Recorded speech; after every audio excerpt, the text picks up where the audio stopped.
Some new court documents reveal a $1 million fraud scheme allegedly carried out against Nike. Two men are facing dozens of felony charges, including racketeering and theft. Fox 12 investigative reporter Ward Jallis has been digging into the court documents. Ward, what are you finding?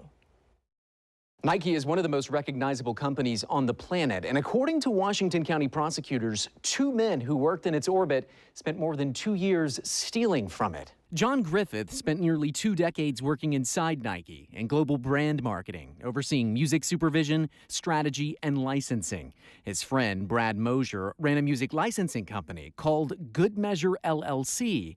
The company's only client was Nike, and Griffith was the man on the inside who controlled Nike's music contracts.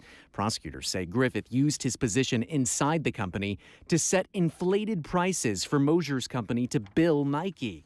Nike then paid those inflated bills, and then Mosier allegedly funneled roughly half of the money back to Griffith through a shell company.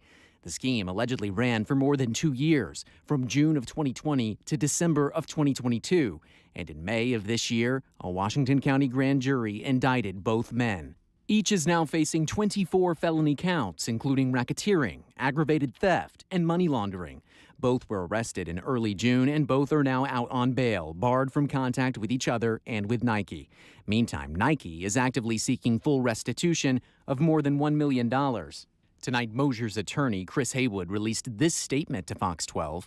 It says, quote, "This is a complex and far-reaching case. From the outset, Brad Mosier offered his full cooperation to both Nike and law enforcement. To this point, that cooperation has occurred in private. We now look forward to defending him publicly." In studio, Ward Jallis, Fox 12 Oregon. We did reach out to Nike and Griffith's attorney and New at 9 tonight. His attorney emailed us a statement. It reads that Mr. Griffith's work for Nike has been highly successful. He is proud of what he's accomplished for the brand, both as an employee and a vendor over their long association. There are few who could have done that work as efficiently or effectively as he has. Meantime, Mosier is due in court tomorrow. Fox 12 will be there and will bring you any updates.